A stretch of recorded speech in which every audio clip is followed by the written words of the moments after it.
Kurban, yani Arapça karşılığı udhiye.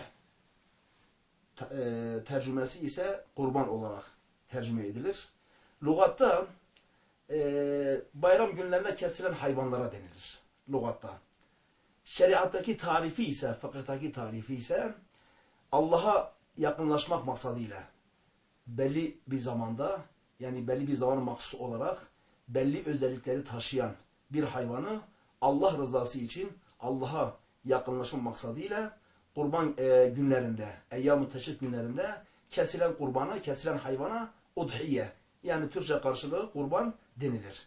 Şimdi kurban çok kadim bir sünnettir. Yani mazisi ta Hazreti Adem Aleyhisselam'ın iki oğlu Habil ve Kabil'e kadar dayanır. Onlar Kur'an'da anlatıldığı üzere ikisi Allah Celle Celaluhu'ya kurban takdim ederler. Habil'inki kabul edilir, Kabil'inki kabul edilmez. Kurban asıl mahiyetini, asıl manasını İbrahim Aleyhisselam'ın sünnetinde kendisini bulur. İslam tarihindeki başlangıç tarihi ise, kurbanın başlangıcı ise hicretin 2. yılında, yani zekatın ve namaz, bayram namazının meşru kılındığı yılda kurban da meşru kılınmıştır. Onun meşruiyeti de, kurbanın meşruiyeti hem Kur'an'da sabittir, hem sünnete sabittir, hem de bu konuda icma vardır. Kur'an-ı Kerim'deki delili ise Allah Celle Celaluhu'nun فَصَلِّ لِرَبِّكَ وَنْحَرْ Rabbin için namaz kıl ve kurban kes. Evet.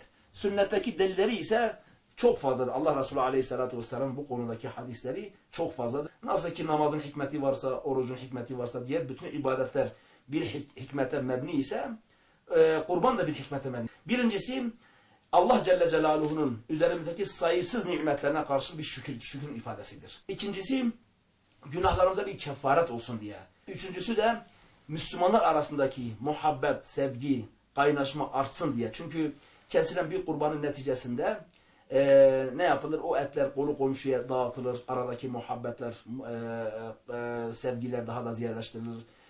Sene boyunca et bulamayan fakir fukara ne bilir o şekilde sevindirilir. Ki Allah Resulü Aleyhisselatü Vesselam en iyi amel Müslüman kardeşinin kalbine sevinç koymaktır. Kurban kesmek vacip midir, sünnet midir? Bu konuda ihtilaflar vardır. Hanefi mezhebine göre, İmam Hanefi mezhebine göre kurban kesmek vaciptir.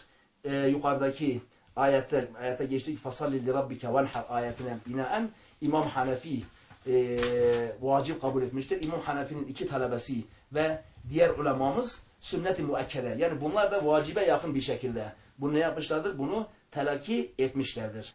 Kurban kesen kardeşlerimiz özellikle aldıkları kurbanlarda bir takım özelliklere riayet etmeleri lazım. Yani hangi hayvanlar kurban edilir, hangi hayvan kurban edilmez? Önce onu yapmamız lazım. Şimdi Allah Celle Celaluhu Kur'an-ı Kerim'de özellikle naam, yani büyükbaş hayvanlardan deve, ondan sonra sığır ve onun cinsleri, küçükbaş hayvanlardan da koyun ve keçi kurban edilebilir. Bunlar kurban edilir.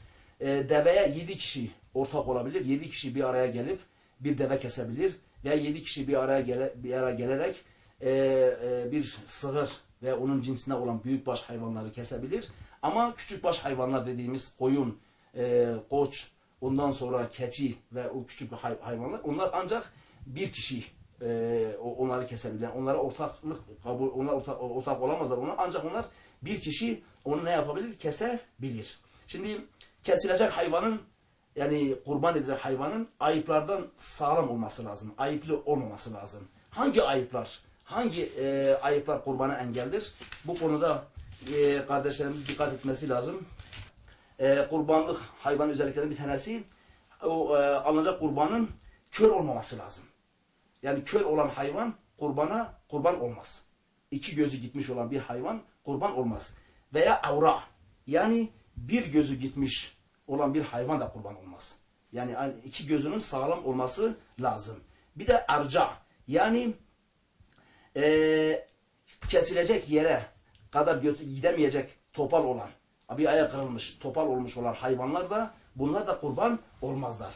Acba, yani böyle iliği, kemiği erimiş, kemiğin içindeki ilik kalmamış olan hayvanlar, yani çok aşırı bir şekilde kemiği gitmiş veya velhetma, yani dişi düşmüş olan hayvanlar da, bunlar da kurbanlık olmazlar. Ama eğer dişlerin bir kısmı gitmiş, bir kısmı çoğunluğu kalmışsa bu zarar, kurbanlığa zarar değildir. Yani eğer dişinin tamamı düşmüşse o kurbanlık olmaz. Ama eğer dişinin bir kısmı, az bir kısmı dökülüp diğerleri kalmışsa o şekil kurbanlığa mani değildir. Ve seka, yani o doğuştan kulağı olmayan hayvanlar da, yani doğuştan kulağı olmayan hayvanlar da bunlar da kurbanlığa manidir. Eğer küçükleri doğuştan kulakları küçük olarak dünyaya gelmişse, kulakları var ama küçüktür, onlar kurbanlığa mani değildir. Meme başları kesik veya memesi kurumuş olan o şeyler de, onlar da kurbanlığa manidir. Ced'a, burnu kesik olan hayvanlar da, bunlar da kurbanlığa manidir. Sütü kesilmiş, süt vermeyen, sütten kesilmiş olan hayvanlar da, bunlar da, veya efendim şeyi kesilmiş, böyle kuyruğu, özellikle koyunlarda o kuyruğu kesilmiş olan hayvanlar da, bunlar da kurbanlığa mani hallerdir. Bu şekil hayvanlar kurbanlık olmaz. Bunlar kurbanlığa mani olan engeller. Bir de bazı engeller vardır. Onlar kurbanlığa mani değildir. Koçu, boynuzu olmayan hayvanlar veya boynuzu kesik olan hayvanlar. Çünkü bunlar ete mani değildir. Yukarıda sayılan o ayıplar hayvanın etine manidir. Özellikle mesela koçlar idiş edilir, eti daha fazlalaşsın diye. Böyle idiş hayvanlar da, bunlar da kurbanlığa mani değildir. Deri hastalığına tutulmuş, derisi hasta, böyle biraz tüyü falan dökülmüş olan o şeyler de kurbanlığa mani değildir. Kurbanlığa mani değildir. Evet. Bunlar Hanefilere göre olan şeylerdir. Şafiiler de bu konuda Hanefilerle muttafiktir. Yani Şafiilerde bazı şeyler vardır. Mesela kulağı kesik. Mesela kulağı yarılmış olan hayvanlar kurbanlığa manidir. Kulağı kesilmişse o kurbanlığa manidir Şafii mezhebine göre. Eğer kulağı yarılmışsa, o bazı köylerde yapılır, işte kan akıtılsın diye veya işaretlensin diye hayvanların kulakları yarılır ki herkes koyunu tanısın diye. O kulağın yarılması hayvanın kurban olmasına engel değildir. Ama eğer kulak kökten gitmişse, kesilmişse o manidir.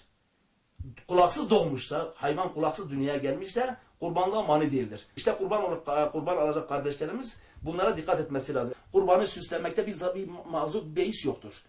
Kurban kesim zamanı da alimler